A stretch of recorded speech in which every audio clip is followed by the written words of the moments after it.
Order. Carol Monaghan to move the motion.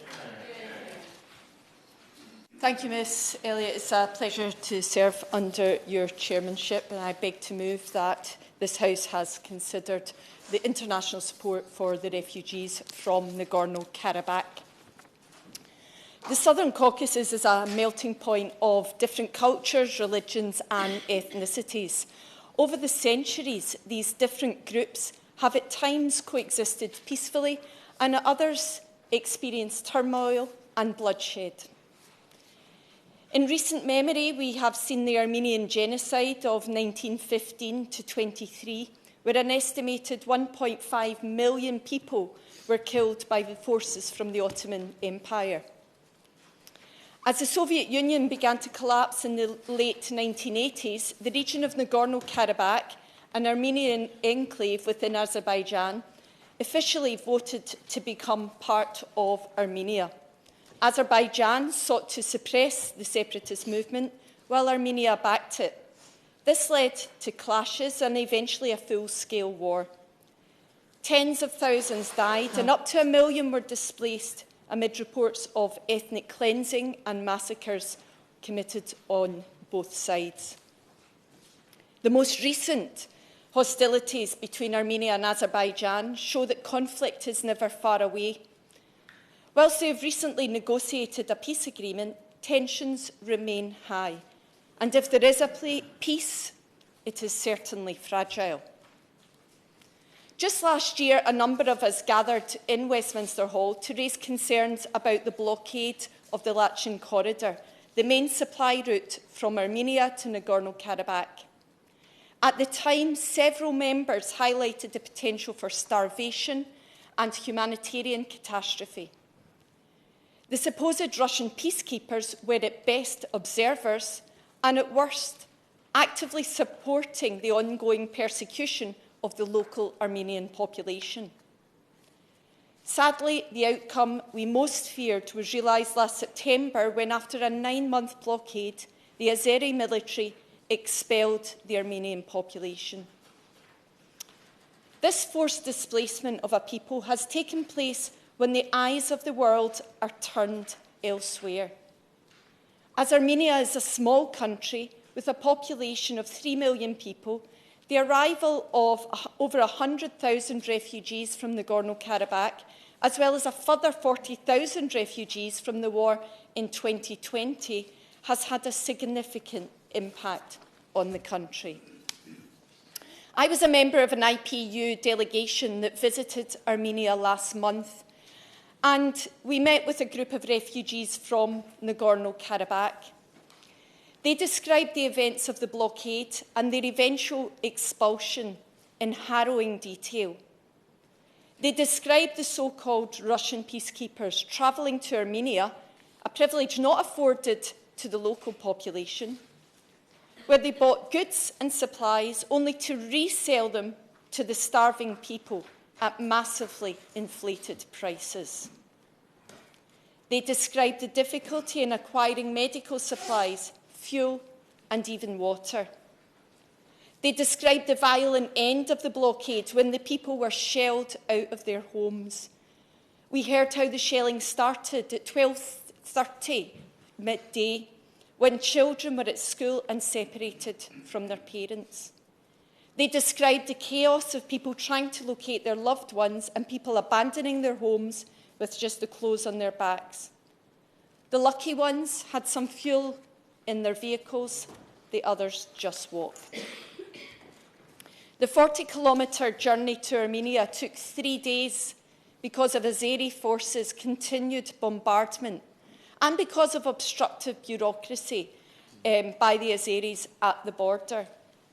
The lack of water on the journey meant that many, especially the elderly, did not make it. Many of the refugees are now staying with family members in border towns and in and around Yarmouk. But every Armenian town has been impacted by the influx of refugees. The refugees are, of course, critical of Azerbaijan, but they are also critical of the Russian peacekeepers' failure to protect them. A number of officials we met believe that the Russian forces had been directed by Moscow to foster instability, not peace. And this seems to be substantiated by Kremlin rhetoric. Putin's spokesman, Dmitry Peskov, has insisted that Russia does not bear blame and said there was no direct reason for the exodus, merely that people are willing to leave. As an aside, non-intervention by Russian peacekeepers sets a dangerous precedent that international humanitarian law can be breached without repercussions and opens up the risk of future Azerbaijani incursions into Armenia, for example, to secure a path to its exclave of Nakhchivan. When we met with the Mayor of Jarmuk near the border, he described the triaging that had taken place and the intensive support needed, both practical and psychological, for these broken people. The UNHCR have confirmed this, noting that the 100,000 refugees required critical support.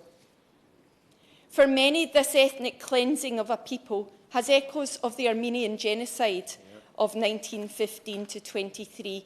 And it's notable that while 34 countries, including the USA, Canada and France, have recognised this historic genocide, the UK has failed to do so. And I know a number of honourable members have previously raised this, including the honourable member for East Worthing in Shoreham. But in denying formal acknowledgement of this historic atrocity, the UK government continues to delegitimise the collective pain endured by the Armenian community. A Foreign Office memo from 1999 is revealing as to the motivations behind the UK's position. It reads, "Given the importance of our relationship, political, strategic and commercial, with Turkey, recognising the genocide would provide no practical benefit to the UK." So I would appreciate a response from the Minister on whether the failure to recognise this historic genocide is simply an attempt to appease a trading partner. But returning to the situation on the ground in Armenia, in October 2023, UNHCR launched a $97 million emergency refugee response plan to provide urgent humanitarian aid and protection to the refugees and those hosting them in Armenia. This support runs out at the end of this month, but not one refugee has been able to return home. And whilst there has been international support, for which the Armenian government is grateful, far more is required. The US has committed $28 million since 2020, the EU €17.5 million since September. France has committed €27.5 million in 2023, and the UK to date has committed £1 million to this. Absolutely. The Honourable Member gave an excellent speech and actually outlining the scale of the crisis for Armenians who've left Nagorno-Karabakh and are now refugees. Don't you agree with me that £1 million is woefully insufficient to support the Armenian government in helping those refugees, and we need to hugely scale up our support? I thank him for his intervention. I think it's important that we're not critical of support that has been given. So £1 million is a good starting place. But I would agree with him and ask the Minister what further financial and humanitarian support the UK will provide for the Armenian government to support the refugees and the hosts in Armenia. But aside from providing aid, the UK government has a moral responsibility to show leadership in this region. It must undertake all diplomatic efforts to foster dialogue between Armenia and Azerbaijan and help create the conditions for true sustainable peace, which will allow these displaced Armenians to return home. The UK government argued in October 2023 that it was vital that international humanitarian organisations have independent access, and it welcomed Azerbaijan's decision to allow UN agencies into Nagorno-Karabakh to complement ongoing efforts by the International Committee of the Red Cross. However, given that the Armenian population had been ethnically cleansed a month earlier, this seems rather futile. In January, the UK government welcomed the two countries' historic joint statement of the 7th of December aimed at reaching a historic agreement and securing lasting peace for the region. However, there is little confidence that this peace agreement will be sustained. Given the events of the last 6 months, I will. Yep. I'm grateful to the honourable member for giving way. On that last point, you mentioned the honourable member mentioned a lack of confidence that progress towards peace will be progressed. But a couple of questions: does she welcome the bilateral agreements and discussions between Azerbaijan and Armenian leaders and foreign ministers towards that end? And second question is, can she explain why or from whom that lack of confidence is coming? First of all, any agreement that is reached has to be welcomed. Any steps forward have to be welcomed. But in terms of who's concerned, the people we spoke to in the border towns who see Azeri incursions, who see the troops coming over the border, they're the ones that are telling us that they don't have confidence in this agreement because they're not seeing that actually been played out in real time in front of them. But given the events of the last 6 months, I was concerned to read that in November 2023, the Foreign Office officials were encouraging British business leaders to capitalise on lucrative commercial opportunities in Nagorno-Karabakh to support President Aliyev's rebuilding agenda. I mean, this is quite simply an abdication of the UK government's moral and ethical responsibilities. It's also hypocritical. How can the UK government condemn Azerbaijan's unacceptable use of force in Nagorno-Karabakh in September, and then 6 weeks later encourage British commercial involvement in the region? So can the Minister provide clarity on the reasons for encouraging British businesses to exploit this tragic situation?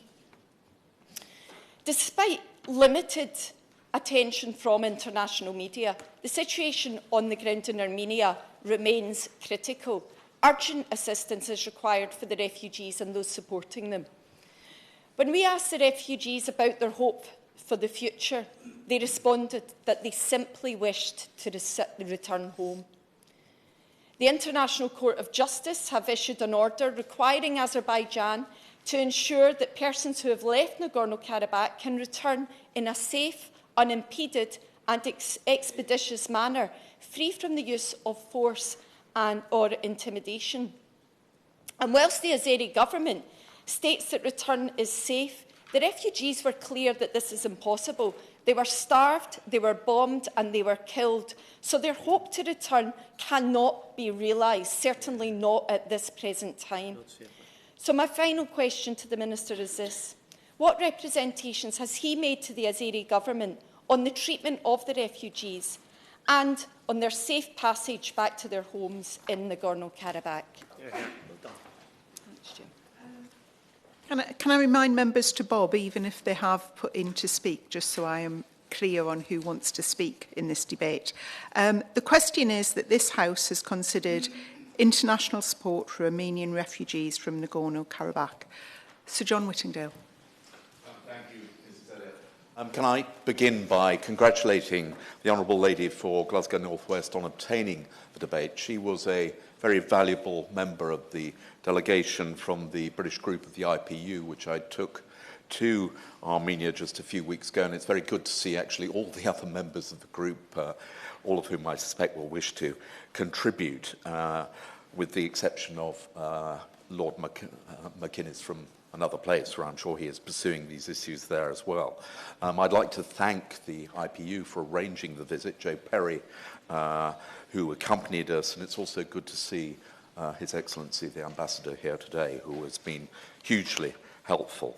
I think all of us felt that to be in Armenia at this time was extremely valuable.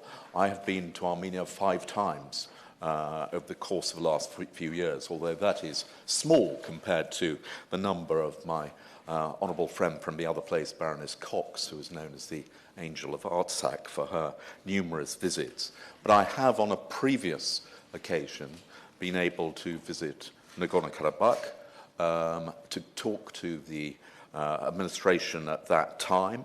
I did so because I believe one of the most important things for us as members of parliament is to hear the arguments from both sides and to see for ourselves. And I was very disappointed that the consequence of my simply going to Nagorno-Karabakh was that I was blacklisted by Azerbaijan, and I believe I still am blacklisted by Azerbaijan simply for visiting and holding those talks. Now, the Honourable Lady has described what I have to say were extremely moving meetings that we held with the refugees from Nagorno-Karabakh, and whatever the rights and wrongs, to listen at first hand to the suffering that they endured was a very emotional experience, and particularly some of the tales about how without any notice they were dragged from their homes and forced to march to neighbouring Armenia, which took a number of days, and not all of them made it, and some died on the way. And I would also like to pay tribute to those that we met in Jermuk, particularly the governor and the mayor, for the way in which they opened their doors and welcomed the refugees and are continuing to give them support. But 100,000 people have moved into Armenia from Nagorno-Karabakh, and that has put an enormous pressure on, and so I absolutely endorse the need for us to give support to them. Now, I do want to say just a little bit about the conflict which has been raging for many years between Armenia and Azerbaijan over the status of Nagorno-Karabakh. It is the case that it is within the entire borders of Azerbaijan, but it was populated by Armenians. It is also true that a number of Azeris had been previously displaced. But I don't want to get into the arguments about sovereignty and the history behind it. We have a humanitarian need to support the refugees. We also heard, and we were privileged to hear from the Catholicos, His Holiness representing all Armenians, about the impact of the conflict on the priests and the churches in Nagorno-Karabakh, which is also a matter of serious concern. But this has been the cause of repeated conflicts and tension between two neighbouring countries for decades. And there does now appear to be a possibility of resolving that and reaching a peaceful settlement. We were extremely privileged to have a meeting with Prime Minister Pashinyan, who set out to us his wish to achieve a peace and the plan that he was putting forward. And one of the most remarkable things about the plan being advanced by the Prime Minister of Armenia at the moment is that it does not contain any territorial ambitions to regain control of Nagorno-Karabakh. That is subject to some criticism, as we heard from members of the opposition in Yerevan, but it is a realistic recognition that of what has happened, and now to try and attain the peaceful settlement.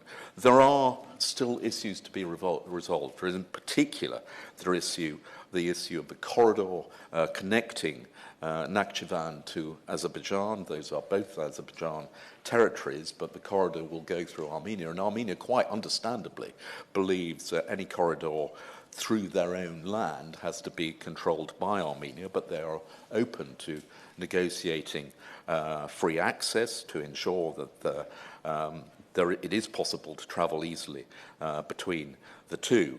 But despite the apparent opportunity that now exists to obtain a peaceful settlement, and we heard repeatedly from Armenia their desire to do so, in the last few hours, the Prime Minister has issued a statement which says that Armenia could be at war by the end of the week, because they believe that Azerbaijan continues to have territorial ambitions, not just having taken back control of Nagorno-Karabakh, but for Armenia itself. And it is a very fragile situation. Now, the Azeris, and I met the Azerbaijan delegation to the OSCE when I was in Vienna a couple of weeks ago, because I lead the UK delegation, and they are absolutely adamant that they have no aggressive intent towards Armenia, and that this is propaganda being put out by the side of Armenia. But even whilst we were in Armenia, 4 Armenian soldiers were killed in a continuing conflict around the border, and we were also taken up to see territory which is undoubtedly Armenia. It is land part of Armenia which is still under occupation by Azerbaijan. So there are some serious issues to resolve, but I would hope that given the expressions of willingness to reach a settlement being made by both sides, now does represent an opportunity, and anything that we can do, and I'll be interested to hear the Minister's view about how we might facilitate that to take place, because there are wider strategic issues at stake. Armenia traditionally is a former Soviet country. It has a Russian military base. It has been seen to be very closely allied with Russia. But partially because of the feeling in Armenia that they received no support from Russia whatsoever when they were under attack, there is a real anger and a wish to break away and actually move closer to the West. And that was something else that we heard whilst we were there. And Prime Minister Pashinyan has been quite courageous in already making clear the willingness of Armenia to leave the Comprehensive Security Treaty Organization of Russia and its former satellites, and his ambition to move Armenia closer to the West. In some ways, this is not dissimilar to the decisions taken in Ukraine 10 years ago, when they too decided that their destiny lay not with Russia, but with the West and with the EU. And in the same way that we supported Ukraine in their ambition, I think we should be supporting Armenia in that ambition too. And I came back from Armenia in some ways very encouraged that that was their clear decision, that they saw their future lying with closer relations with this country. But at the same time, there is a very dangerous situation which still pertains between the two neighbours, and anything that we can do to resolve it. And as I say, I think the opportunity is perhaps greater now than it's been for many years, but I hope that we will also be working hard to achieve that. Dr. Rupa Hook. Thank you, Ms. Elliott. It's a pleasure to serve on your committee. And while this debate's title is primarily concerned with Armenian refugees from Nagorno-Karabakh, it is a complex situation here, complex region, multiple factors at play, with some 4,400 square feet. So the refugee crisis results from, whether we're calling it annexation or occupation, a struggle that struggles at the moment, it's been said, to gain attention in a world where we're becoming increasingly desensitized to conflict, be it Russia, Ukraine, Israel, Palestine. Yet we're talking here of a European near neighbour, a democracy, with hostile neighbouring territory of Azerbaijan and its aggressions, its ethnically motivated crimes against Armenians. The figures are grim. 10 months of illegal blockade of food, fuel, electricity, forced displacement of 100,000 people. My interest in this comes from my constituency. We have a vibrant and sizable Armenian community. Many are hyphenated Armenians, Iranian Armenians, Syrian Armenians, Turkish Armenians. And that underscores the fact that this is a country that has had pogroms and massacres, genocides for many, many years. I was also one that was on the delegation in February with other MPs. That visit took in the Prime Minister, the President of the very handsome wood-panelled National Assembly, opposition and government people. In fact, a Minister for Economy we saw then had to resign hours after our visit.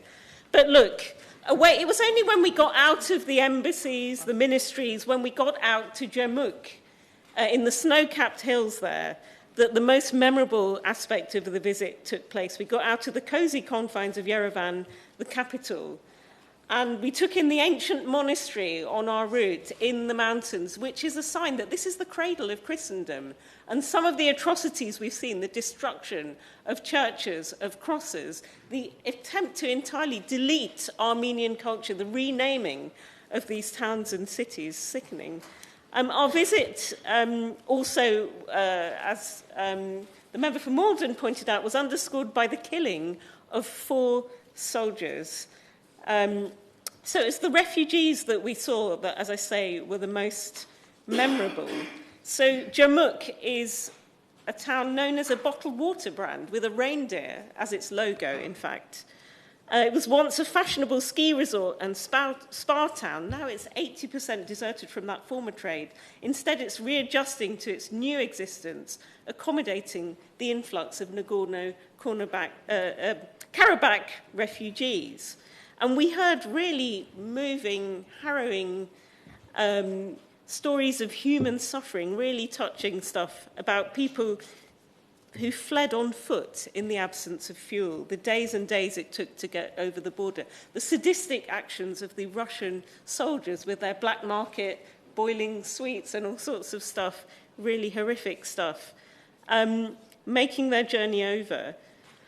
We spoke to the mayor and the governor of Jarmuk, and as I say, the trauma that has beset these people, different generations, they've integrated well. They were grateful for what the municipality is doing.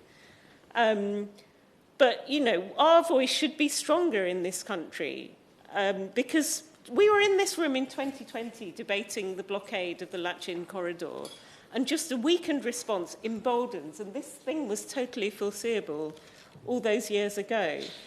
And it's been pointed out that, you know, this is an old elite that moved from a velvet revolution. It's turning away from Russian influence. I think it's been called a pivot away from the Kremlin.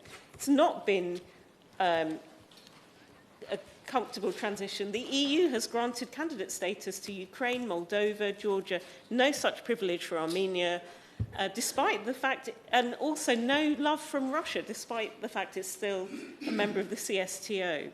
We vowed to use our voices to raise their plight on our return.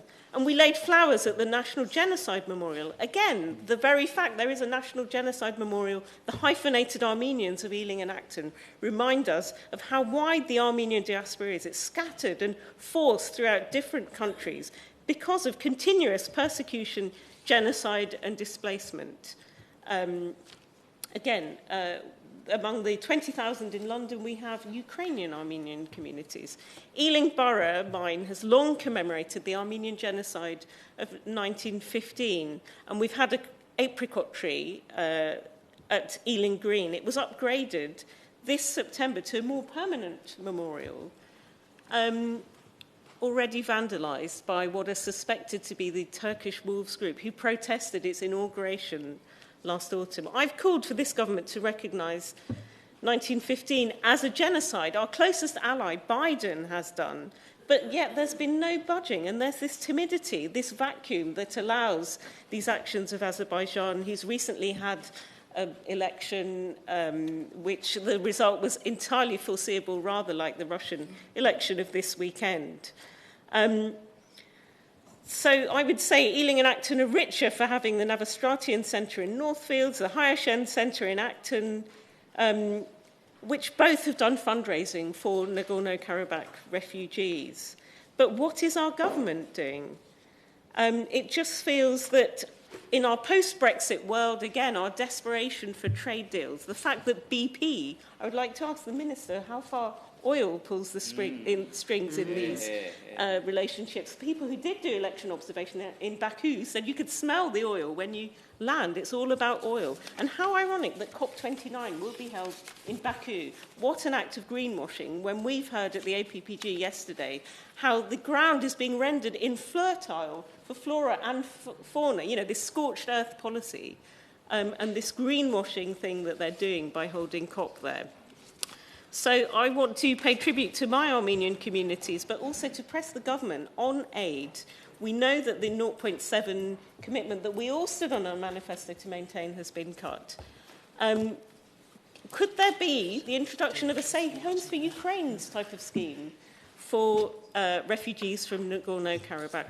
We saw the trauma, psychological help for generations of people that have undergone this recent cycle of violence. It is a cycle of violence. But ultimately, I think the people of Nagorno-Karabakh want to return to their land, places that they've lived in for millennia, even though we see these sort of attempts to wipe out territories like Artsakh from the map. So I think I'll wind up here and just say that the eyes of the world may be elsewhere, but we must not forget, we must be consistent in our principles. In Ukraine, we say that self-determination and destruction are wrong, so why can we not apply the same principles consistently here? Shnor Havor, thank you. Tim Lawton. Thank you, Mrs. Elliott. I congratulate Glasgow North on getting yet another debate to do with Armenia and Armenians. We've spoken a lot in this chamber and in the main chamber. My private member's bill on the recognition of the Armenian genocide, also others have followed there, and of course the debate we had on the Lachin corridor blockade, which was at the start of this recent problem we see. So can I declare an interest both as the chair of the all-party group for Armenia and as part of a delegation that went to Armenia last Easter as an invitation of the Armenian government. And I think there's a very strong interest in this subject, Mrs. Elliott, not only in the colleagues here today, but also in an overflowing public gallery for which extra furniture has had to be provided, which doesn't happen often.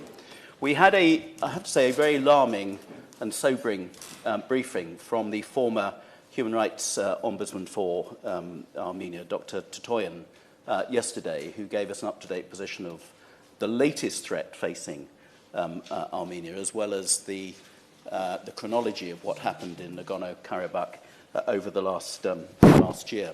So I agree with everything the Honourable Lady has said. I might well friend for Malden as well, and I won't repeat what they've said, but let me just highlight the origins of all of this, because it goes back in the recent conflict to the 27th of September 2020, when Azerbaijan, emboldened by strong military support from Turkey and with equipment provided by Israel, amongst others, launched an unprovoked and large-scale military invasion of Nagorno-Karabakh. And over a period of 44 consecutive days, Azerbaijan relentlessly assaulted Nagorno-Karabakh, resulting in the tragic loss of over 400 Armenian lives.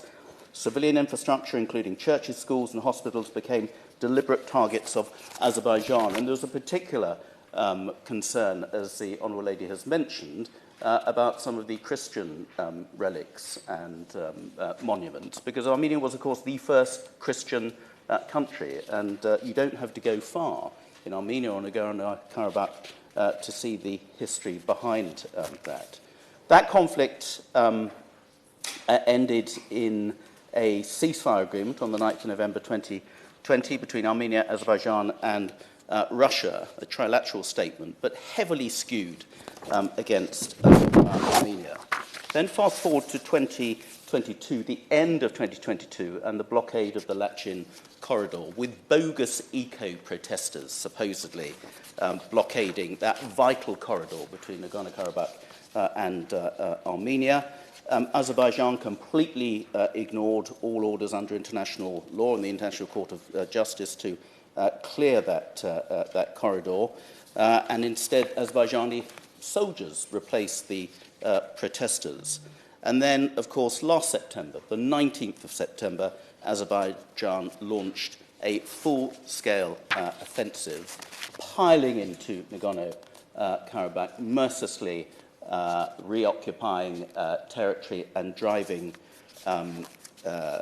Armenians out of their homes that they've been in for generations, blockading escape routes out of the territories we heard yesterday as well, taking a number of prisoners, military prisoners, but also a number of political prisoners, specific individuals. Despite the Azerbaijani government having made assurances of amnesty, they took into captivity, and they remain in captivity, former Nagorno-Karabakh presidents Arkady Gukakisyan, Bako Sahakian, Ariek Harutyunyan, and other political POWs include Ruben Vardanyan, David Ishkanyan, David Babayan, David Makuyan, and Levon Manakkanyan. Hansard, we're relieved to know I provide details of those individuals later. Now, what was the result of all of that? Well, frankly, Ms. Elliott, full-scale ethnic cleansing. The population of Nagorno-Karabakh used to be 160,000 before the 2020 war. However, when women, elderly and sick people were evacuated during the initial bombings, many never went back after the ceasefire in November 2020. The very sick and some students left Nagorno-Karabakh during the blockade, and it's estimated that most recently 105,000 Armenians left Nagorno-Karabakh after the attacks in September 2023, in a state of chaos, blocked roads which took hours and days to negotiate. And it's calculated that Nagorno-Karabakh is almost completely empty of its original population, with just 50 people remaining. Armenian sources report that those who remain are due to age or physical, mental conditions, are even unable to use their mobile phones.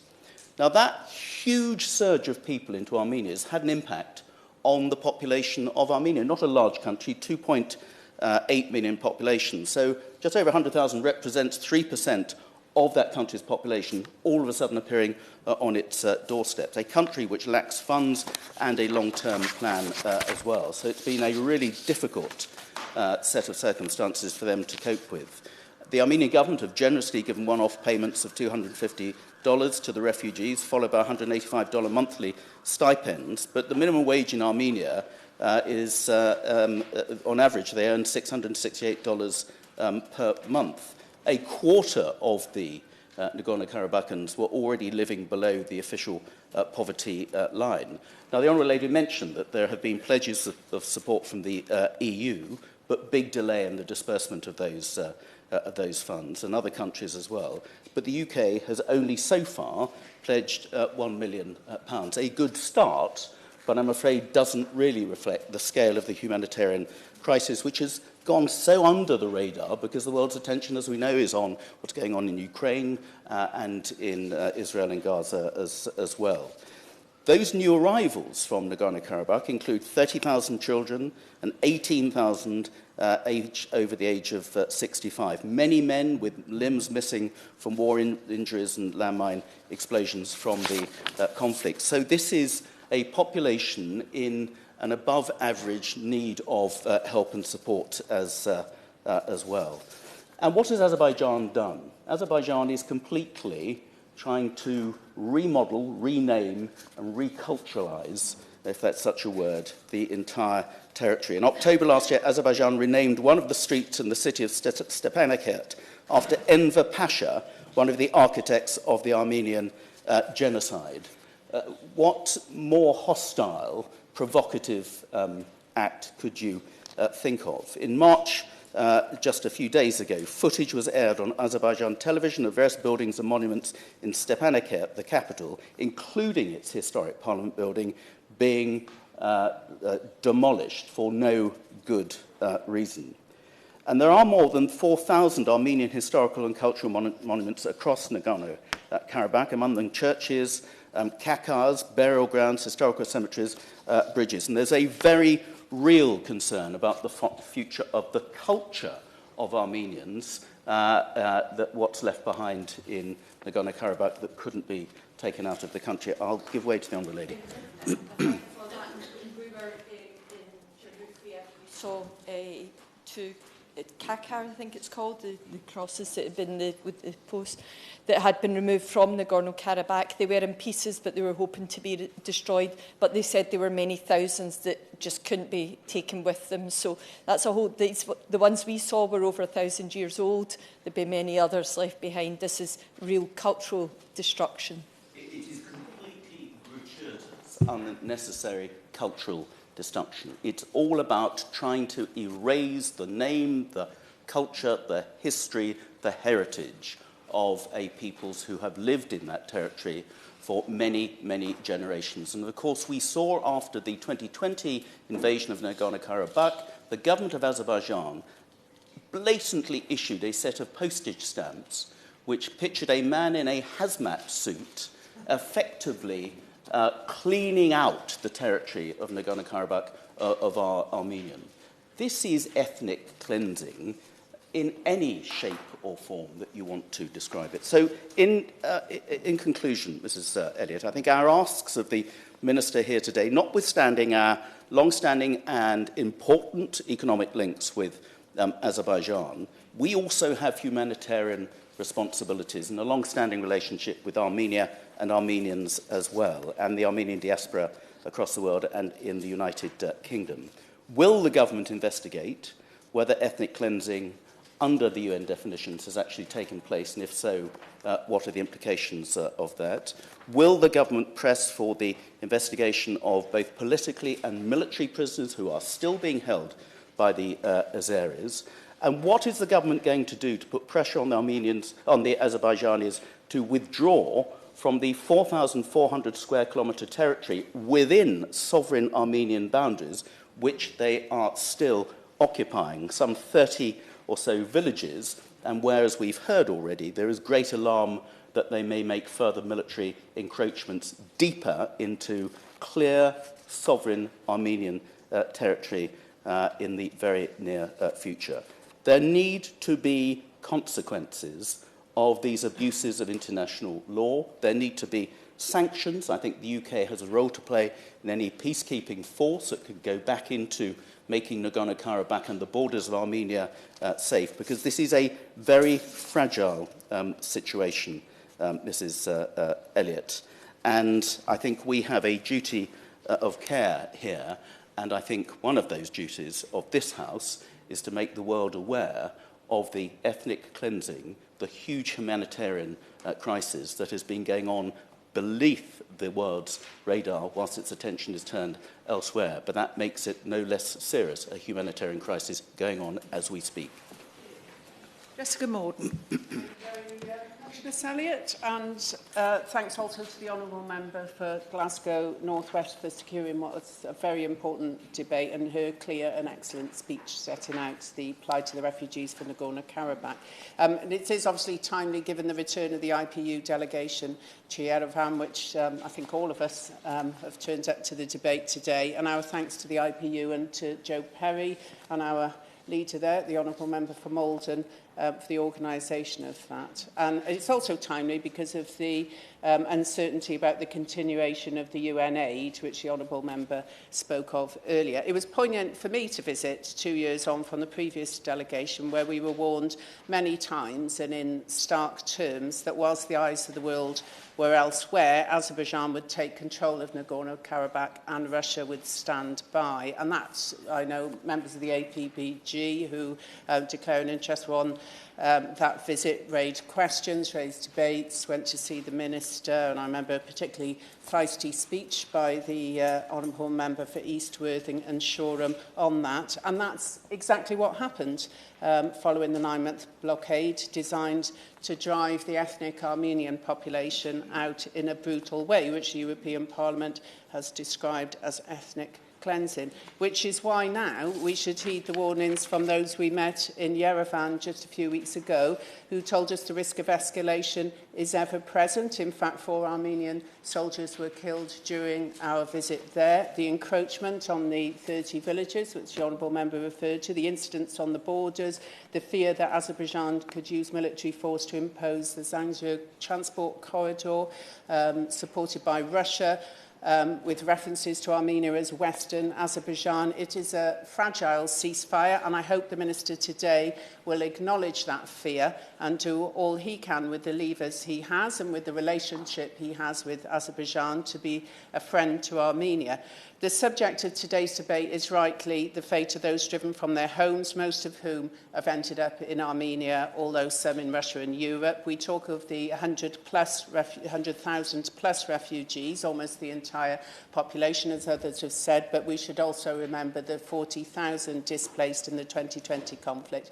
1 in 30 of Armenia's population is now from Nagorno-Karabakh, and although the government has tried to be generous with the payments, which have been referred to by the Honourable Member, housing, psychological support, employment, it is an enormous number to integrate, and we'll need a long-term plan for those exposed and facing an uncertain future. And like other honourable members, we will never forget those refugees we met in Jamuk, and we promised with them to give a voice to them, and we are doing so today. They were subjected to a 9-month blockade, lacking food, medicine, energy, fuel, surrounded and very isolated.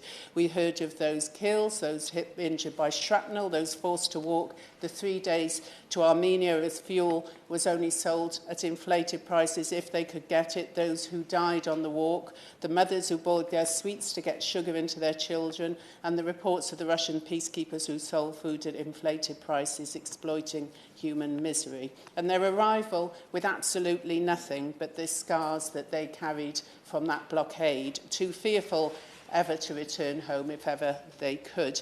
We saw on our visit the generosity led by the Mayor and the Governor of the local authorities and the local communities who are trying to help, but the magnitude of the problem is beyond what Armenia can cope with. International aid and humanitarian aid has come, but more will be needed. 60 international and local organisations have helped. Armenia has taken out a loan from the World Bank, and the diaspora, including the community in South Wales, and I thank them for that, has helped. But longer-term integration will take more, with housing and employment a priority. Resolving humanitarian issues must be prioritised alongside diplomatic negotiations. So it would be good to hear from the Minister today what more the UK government can do to address the plight of the refugees with international partners right now to address the scale of the problem. And we've talked about the £1 million in aid and how that should be increased. What the Minister knows about the UNHCR response plan, which sets out relief efforts until the end of this month, what happens next. And more generally, what conversations is the government having with the government of Azerbaijan regarding the right to return for those who are displaced, with the Armenians freezing membership of the CSTO and significantly rebalancing its international relations? What practical steps is the UK taking to embrace Armenia's pivot to the West? And can I also join other honourable members in asking ministers about reports the government encouraged businesses to get involved in the building of Nagorno-Karabakh, exploiting what is a horrific situation. With Armenia's reliance on its neighbour for trade, energy and grain, what more can this government do to build on the strength of, I know the Minister has been twice in recent times, build on the strength of those ministerial visits and the strategic partnerships to cooperate on things like energy projects, infrastructure, transport, defence?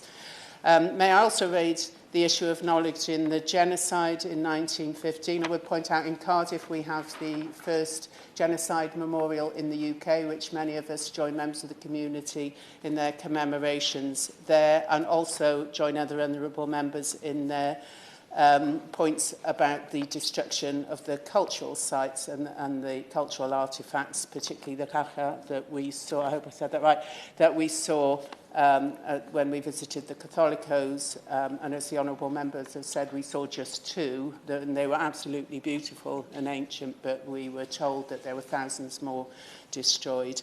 It's a very good turnout for this debate today, not least in the very busy public gallery. So please, will the Minister take that and acknowledge that we in this Parliament care about the refugees from Nagorno-Karabakh and care about Armenia, and want our government to actively help strengthen the relationship and be a friend to Armenia.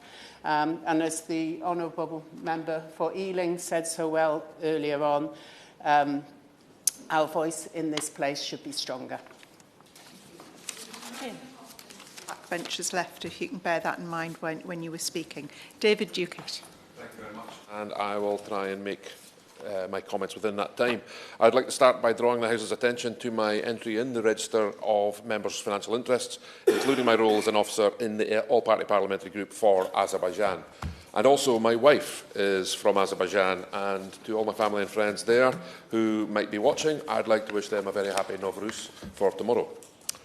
The history of the Karabakh region is a long and complicated one, as other honourable and right honourable members have already said.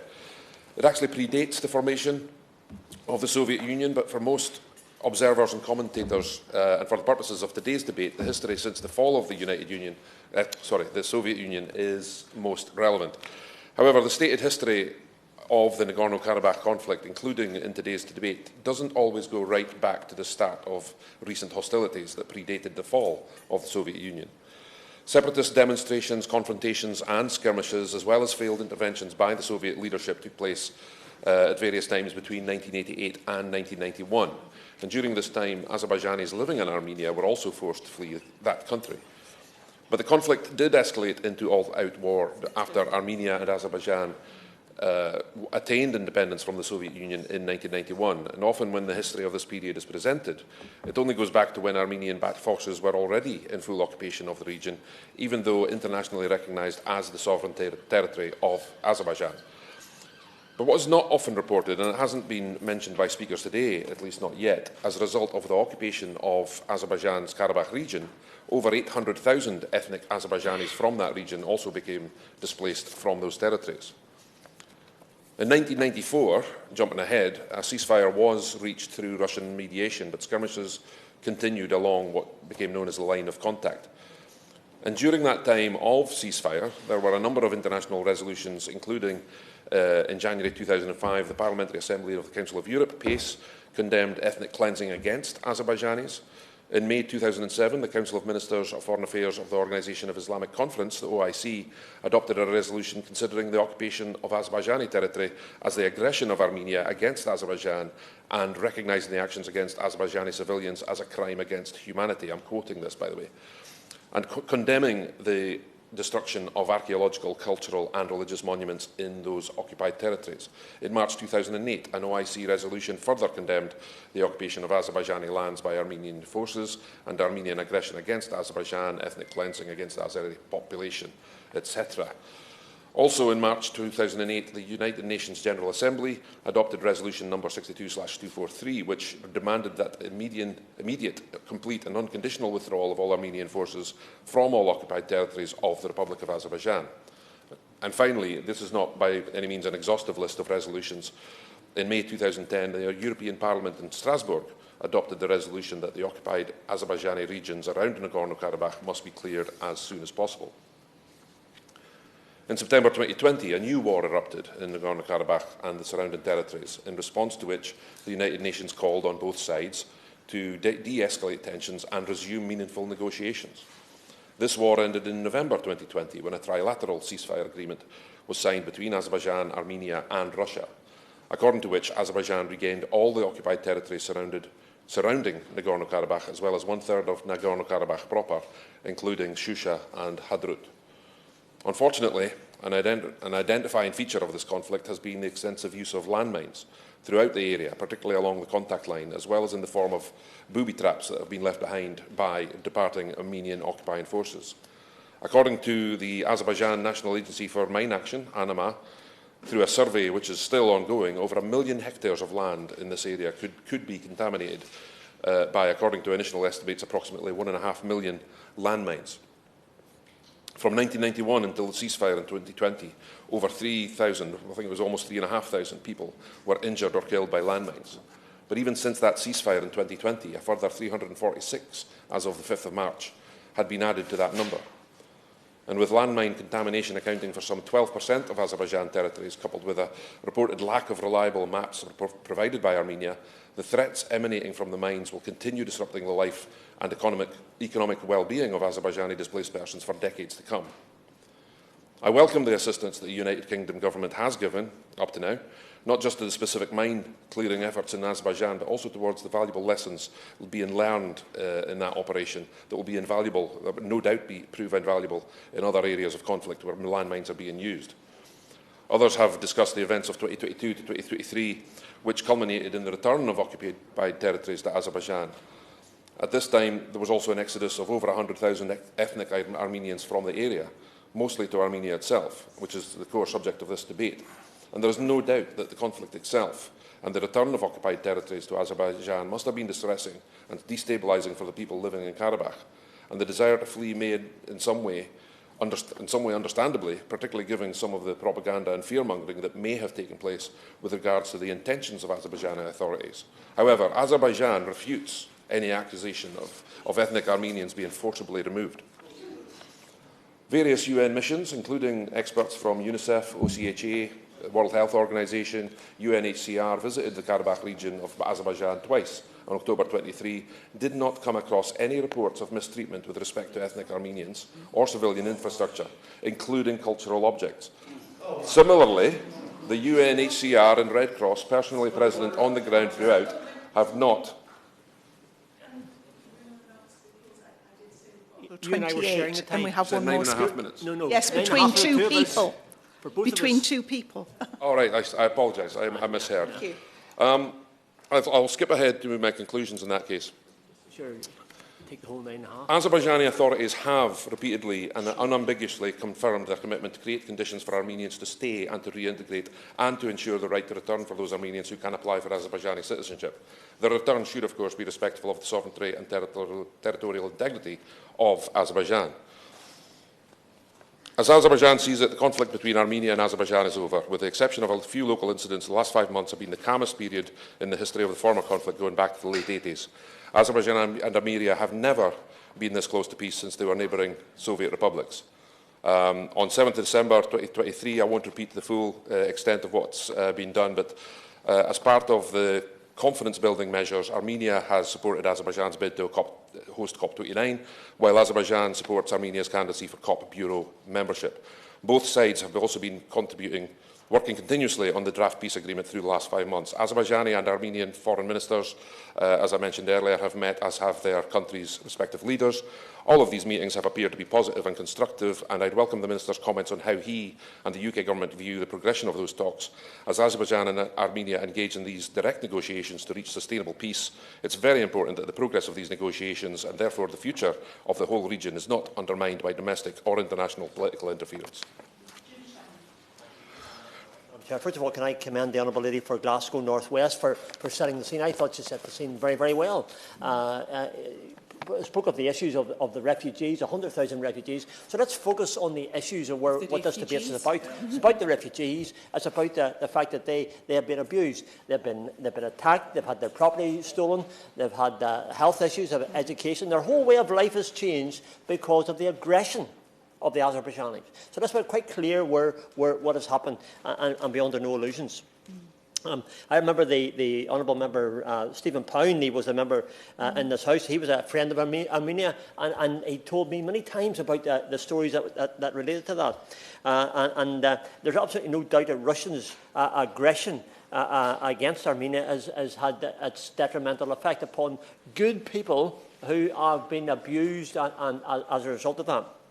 But I want to speak about, as a party's health spokesperson, but the party's spokesperson on human rights as well. It's been suffered by minorities, and refugee flows, internal displacement has been demonstrated time and time again. The link between minorities and refugees was also recognised in a resolution of the Commission on Human Rights in 2001 concerning persons belonging to national, ethnic, religious or linguistic minorities. So I'm going to speak very quickly, Madam Chair, with your agreement on the issue of religious belief and ethnic minorities, because that's what I do in this House.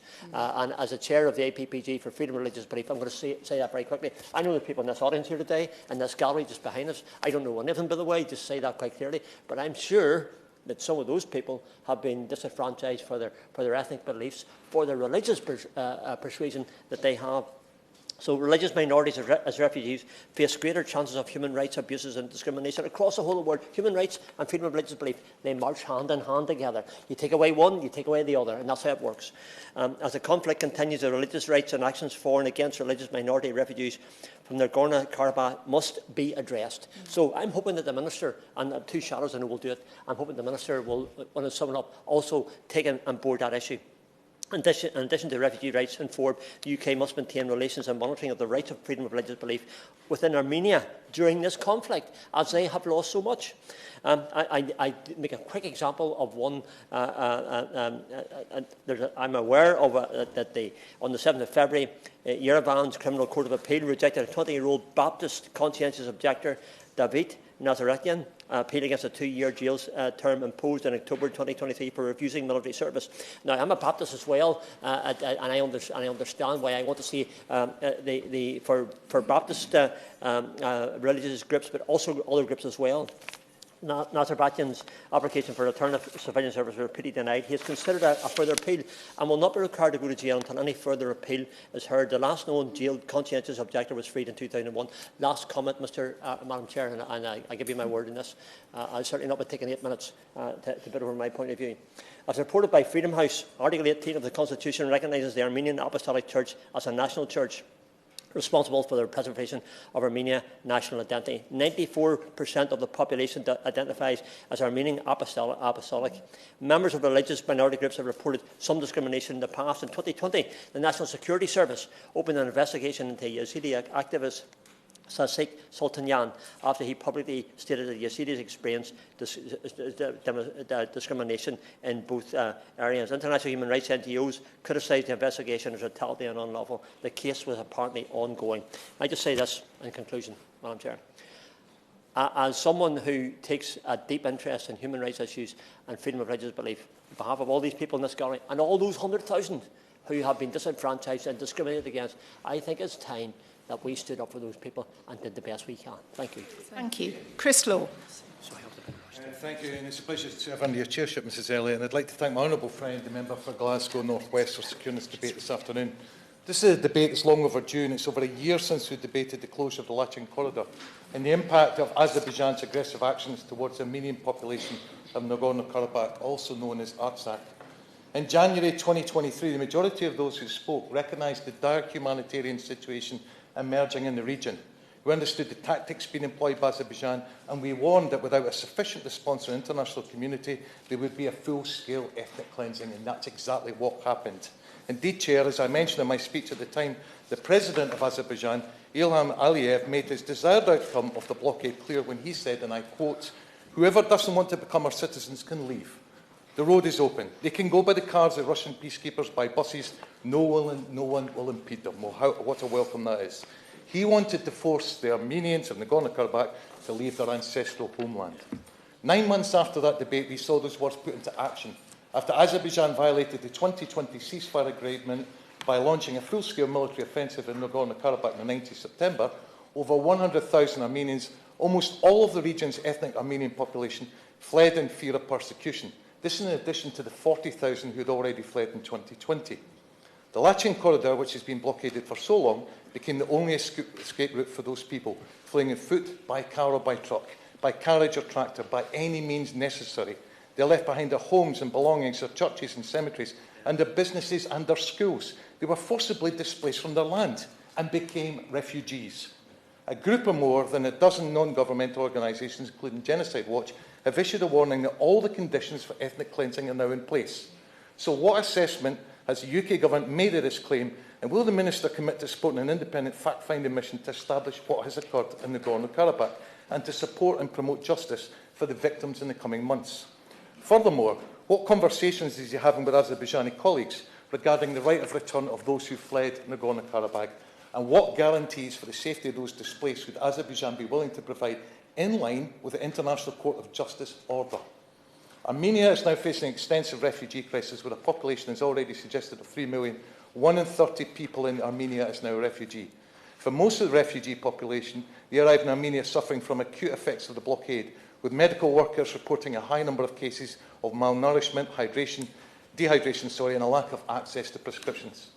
Armenia has been generous in providing resources to host refugees from Nagorno-Karabakh, but the aid has been straining the state budget, and it's now not clear how long the Armenian government can sustain the payments. It is a huge burden for a country of some 3 million people, a quarter of whom who already live below the official poverty line. In October last year, the UNHCR estimated the Armenian government would need $97 million to cover refugees' essential needs through the end of March, and the Armenian government has sought international aid, but the amounts received have been insufficient. France, the EU and the US have led the way in providing support. France has given €27.5 million in financial support alongside delivery of humanitarian aid containing 5 tonnes of medical equipment for the treatment of severely injured persons forcibly displaced. The EU has also given $17 million, while the US has provided $11.5 million to address healthcare and other emergency needs. The UK, meanwhile, has only offered $1 million, which is welcome, and it is a start, to the International Committee of the Red Cross to meet humanitarian needs. However, this is not enough. More aid is needed to immediately tackle the ongoing refugee crisis caused by this mass displacement. So will the Minister commit today to providing more financial assistance? While this aid is much needed, it only addresses the symptoms and not the cause of the crisis. Support and protection is not just required for Armenian refugees, but for Armenian human rights and ultimately for Armenian sovereignty. Chair, atrocities do not begin when the first family are expelled from their home or when the first village is razed to the ground. Wars do not begin when the first shot or missile is fired or when the first troops and tanks cross the border. More often than not, they begin with words. They begin with othering and dehumanising a group of people. They begin by rewriting history, as we've heard from the member for Banff and Buchan. They begin by laying claim to other people's territory. So let us hear some of the words of the President of Azerbaijan in recent years. Earlier last decade, he tweeted, "Armenia as a country is of no value. It is actually a colony, an outpost run from abroad, a territory artificially created in ancient Azerbaijani lands." On October in 2020, during the war, he made public address in Azerbaijan in which he said regarding the progress of the war, and I quote, "We are driving them away like dogs." And a couple of years ago, he encouraged Azerbaijani media to refer to Armenian settlements by Azerbaijani names, and has encouraged the use of the term Western Azerbaijan instead of Armenia. All of this is historically incorrect and is hate speech. These words are being put into practice. In the Nakhchivan exclave of Azerbaijan, all Armenian cultural heritage has been destroyed, most notably the cemetery of Jofa, where thousands of centuries-old monuments were destroyed to make way for a military shooting ground. Shocking, is it not? From Google Earth satellite view of the site, an Azerbaijan slogan on the side of the hillside has been carved saying, "Everything is for a homeland," where the cemetery used to reside. Will Armenian culture heritage in Nagorno-Karabakh suffer the same fate?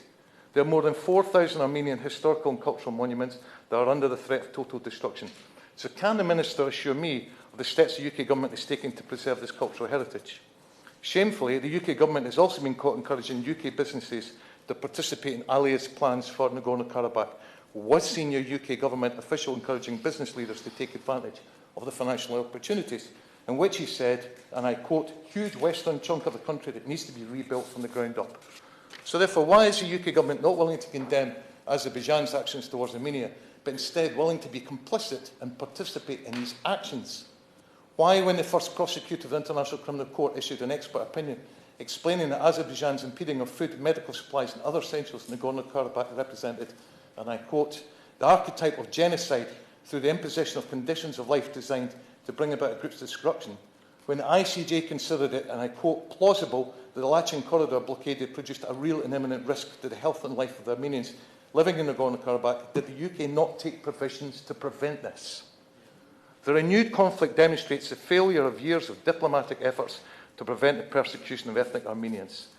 The lack of any condemnation, of sanctions for wrongdoing, of action to ensure a sustainable peace will only be taken as a green light for further acts of aggression. Indeed, in Sunik province, illegal incursions have been made on Armenian sovereign territories, with the establishment of armed outposts, blocking roads, denying access to fields, places of work and places of worship, and intimidating and threatening civilians. Azerbaijan continues to make territorial demands on Armenia and has ambitions to create a Zangezur corridor connecting Azerbaijan with its Nakhchivan exclave and to Turkey, cutting off Armenia's southern border with Iran. Any land grab from Azerbaijan is illegal under international law, and the UK has a duty to take a stand on this. Will the Minister make it crystal clear today that this is unacceptable? Chair, these are the next steps in creating what President Aliyev calls Western Azerbaijan, and it's quite simply akin to the Putin playbook in Ukraine being repeated by Aliyev in Armenia. We cannot and must not embolden this behaviour. Throughout the world, the rules-based system is under threat by the actions of leaders who believe they can act with impunity. The flouting of international law is becoming more commonplace and it's getting closer and closer to home. Whether it's Russia, Israel or Azerbaijan, the UK cannot pick and choose when human rights protections and international law applies, depending on who it's allies with. If the UK is to play a credible role in the world, it must be consistent. In this instance, it must support the rights of Armenian refugees and the Armenian people. Thank you. Thank you. Stephen Doughty. Well, thank you, Ms Elliott. It's a pleasure to serve under your chairpersonship today, and I want to thank the Honourable Member for Glasgow North West for securing this crucial debate. And we've heard typically powerful speeches from across the House, including my colleagues from Newport East and Ealing Central and Acton, East Worthing and Shore and Malden, and a typically powerful speech from my honourable friend from Strangford. And with such an unsettled global landscape, we must be absolutely clear not to lose sight of enduring geopolitical hotspots with the potential to lead to not only further human suffering, but also risk escalation in wider tensions. And tensions in the Caucasus are a key example of this, and I'm pleased that we're able to debate these today. And, Chair, the situation in the region remains very serious. I remain in regular contact with both the Armenian and the Azerbaijani ambassadors to the UK, and indeed I've met the foreign ministers of both Azerbaijan and Armenia in recent times.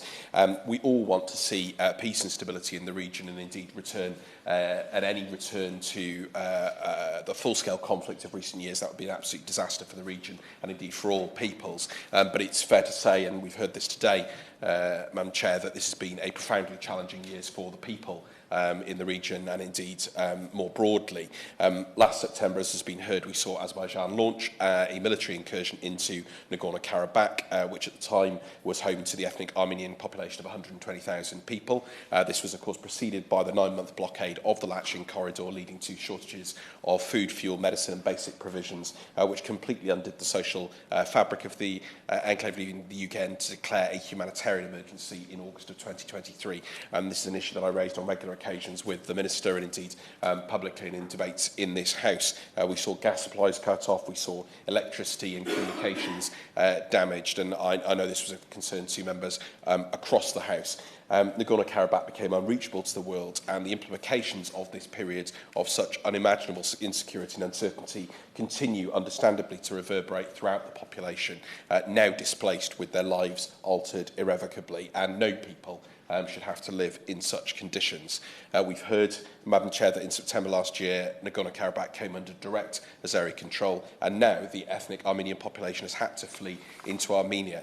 And although, as we've heard, the ICJ issued provisional measures in November 2023 ordering Azerbaijan to allow ethnic Armenians to return in, and I quote, a safe, unimpeded and expeditious manner, they remain in Armenia. Now, I am pleased that there have been efforts made since by both countries and indeed global interlocutors, including the EU, the United States and ourselves, to find peace, to normalise relations. The situation remains very precarious, and any further deterioration would only compound the suffering experienced by the people, especially those refugees located around Yerevan and Syunik. And I've seen from reports in recent days that, publicly at least, peace seems closer than ever, but we have to remain cognisant that, given the recent history, we have to go much further to bring tensions down to where they need to be and to ensure that both the territorial integrity of both Armenia and Azerbaijan is maintained. And we've heard powerful testimony from colleagues who went on that recent IPU visit, and we must remember that there is always often a tragic human face to conflicts and situations such as these. As Action Against Hunger highlights, Armenia is now faced with an extensive refugee crisis, with 1 in 30 people throughout the country being a refugee. More than half of those refugees are women and girls, nearly 1/3 are children, and nearly 1/5 are elderly, with their whole lives having been uprooted. There is a mental health crisis too, with nearly 22,500 of those refugees estimated to be living with a mental health condition, and it is clear that this is beyond the capacity of any one government to manage. And despite the many crises that we face globally, and we're regularly debating them in this place and indeed in the main chamber, we cannot allow these Armenian refugees to endure the challenges of 2024 without adequate support and without a clear means of beginning to rebuild the lives that they lost in September last year. And I therefore have a number of questions for the Minister, and I hope that he'll be able to provide some clarity to the House today. Firstly, will the UK Government continue to play a constructive and substantial role in brokering lasting peace between Armenia and Azerbaijan, and what recent discussions has he had with counterparts from both countries and indeed other interlocutors, and what were the outcomes of those discussions? What discussions has he had in particular with French and American officials on this issue, and in particular in dealing with the impacts on individuals who have been affected and displaced from Nagorno-Karabakh? How can we work together to provide provide critical support to those refugees. We simply cannot return to the violence of 2020 when more than 6,500 people lost their lives and civilians are having to live under the perpetual threat of conflict and violence. We need to work, of course, with European and regional partners to secure a return to dialogue more broadly and a peaceful settlement. I hope he can provide some further clarity on the funding issues that have been raised by a number of colleagues. In the end of September last year, of course, he and the government announced £1 million of funding for the ICRC to support their humanitarian response for those refugees. And the FCDO said in February this year that it continues to liaise with the UN, ICRC and other NGOs to assess humanitarian needs in the region. What have the results of those assessments have been? What has that money been spent on? Indeed, has all of it been spent?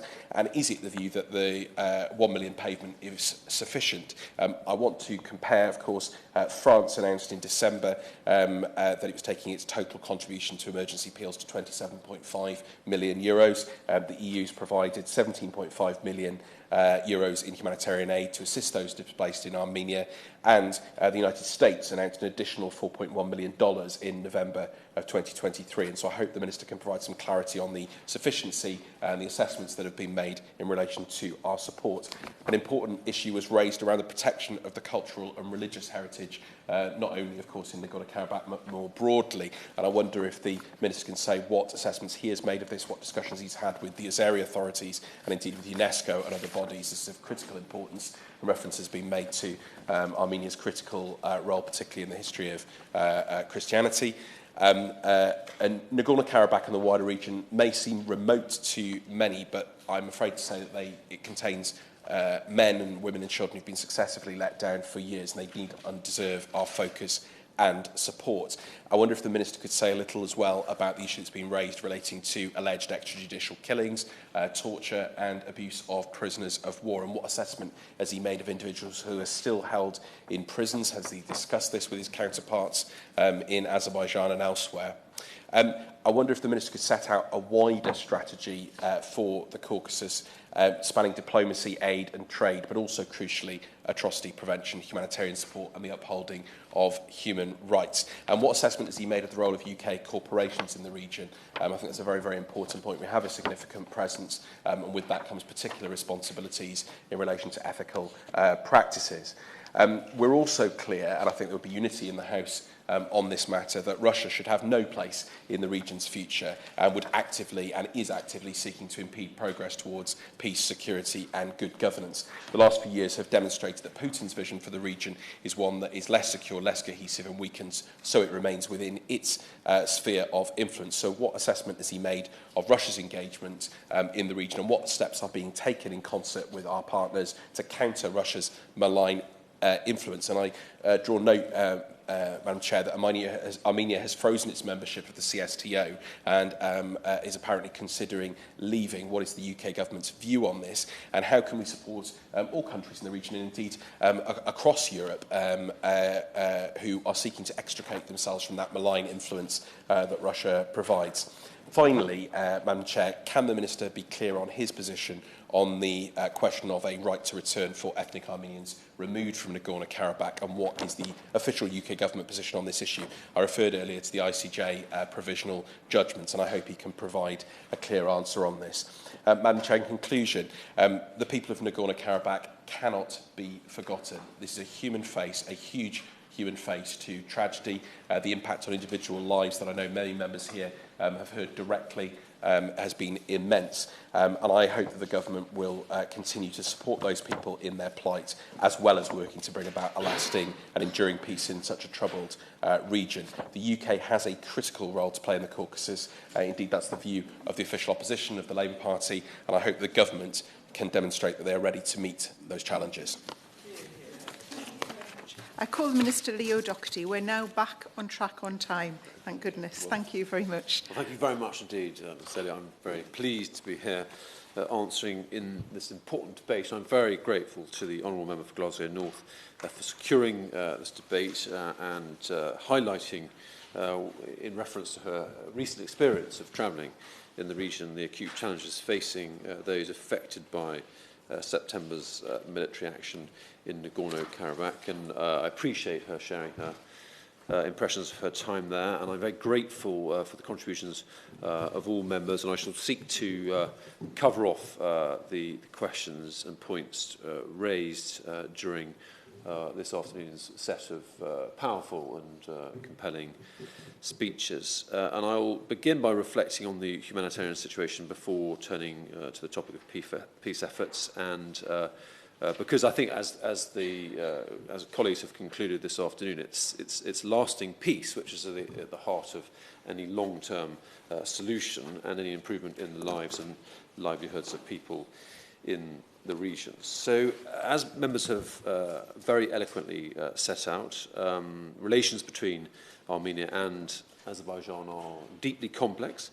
The plight of refugees from Nagorno-Karabakh is the most recent chapter in a 35-year conflict in which hundreds of thousands of civilians on both sides have been displaced from their homes. As we have heard this afternoon, last September, Azerbaijan carried out a military operation that restored their sovereignty over Nagorno-Karabakh. As a result, nearly the entire ethnic Armenian population of around 100,000 people fled to Armenia, where they faced acute humanitarian challenges. Now, while the UK fully recognises Azerbaijan's sovereignty and territorial integrity, of course, we're also clear that the use of force is not an acceptable means of resolving tensions between communities. As we have heard this afternoon, this military operation followed a 9-month restriction of the Lachin corridor, the only road linking Nagorno-Karabakh to Armenia, which resulted in a dire humanitarian situation, including shortages of food, fuel, medicine and other basic supplies. And the UK made very clear bilaterally, as well as in the OSCE and at the United Nations, that the restriction of access to the Lachin corridor and other supply routes was unacceptable, and we publicly called for access to be restored. Just dwelling on UK action in terms of the humanitarian response, of course, we continue to work alongside international partners in both countries to support the humanitarian response to the situation. Last September, as has been discussed this afternoon, we announced £1 million for the Red Cross movement for life-saving medication, healthcare and other essential support for the most vulnerable people affected by the conflict. And I have heard the calls this afternoon for an increased financial contribution, and I can say that, of course, we will continue to keep those issues under review. We should also bear in mind that we have contributed £1 million to regional demining since 2021. But I have noted the views of colleagues this afternoon, and we will keep that issue under review. We also provided further medical assistance to survivors in Armenia in partnership with UK Med, including medical supplies to the National Centre for Burns and Dermatology. We are committed to supporting Armenia as it provides for the refugees from Nagorno-Karabakh, and we will continue to work with international partners and the Armenian government to strengthen its capacity to support the refugees and the communities hosting them. We're also determined to support Azerbaijan to make safe its recovered territories for the return of its own displaced population, as well as ensuring the integration of ethnic Armenians who wish to return. As I've mentioned, we have contributed £1.5 million to mine action in the region, which continues to have a very important life-saving effect. Just turning now to the peace process, and I intend during my peroration to answer all of the questions posed. It's clear that the peoples of both Armenia and Azerbaijan have suffered greatly during this long-running conflict. And that's why the UK government has been a leading voice in urging peace and engaging extensively with both governments.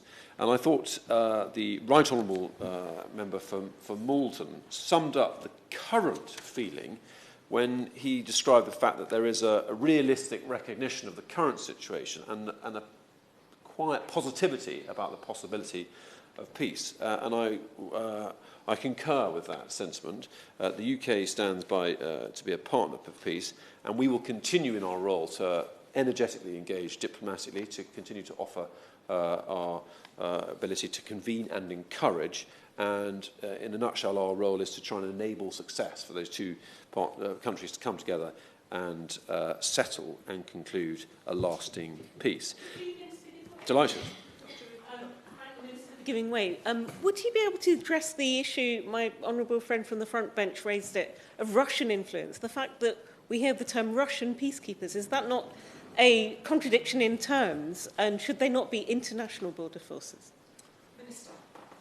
The honourable lady is absolutely right. It is a contradiction in terms to refer to Russian peacekeepers. They're nothing of the sort. We see the Russian role across the region as nothing but extremely unhelpful meddling, and I think there is therefore, and I'll maybe dwell on this at the end of my remarks, but and in answer to the honourable gentleman's question about our approach and in the context of the historic Russian role in the region, it's clear that in practical experience, Russia has been revealed to be an unhelpful and unreliable ally, and I'm very pleased that it means that, and I'm saying this conscious of His Excellency, the Ambassador, is in the public gallery, and I'm very glad to see His Excellency there. It's clearly incumbent upon countries like us to offer a hand of friendship and partnership to Armenia. And I'm very pleased that during my last visit there, we undertook the first stage of the strategic dialogue that now exists between our two countries, which represents a thickening and deepening of an increasingly meaningful bilateral relationship, which is good for both sides and good for the region. So just moving back to the peace process, if I may, in calls with the foreign ministers in both Armenia and Azerbaijan last September, I urged both sides to return to dialogue and ensure unfettered humanitarian access to vulnerable people and communities faced after events affected by events in Nagorno-Karabakh. The then Foreign Secretary reiterated this message last October when he spoke with various foreign ministers.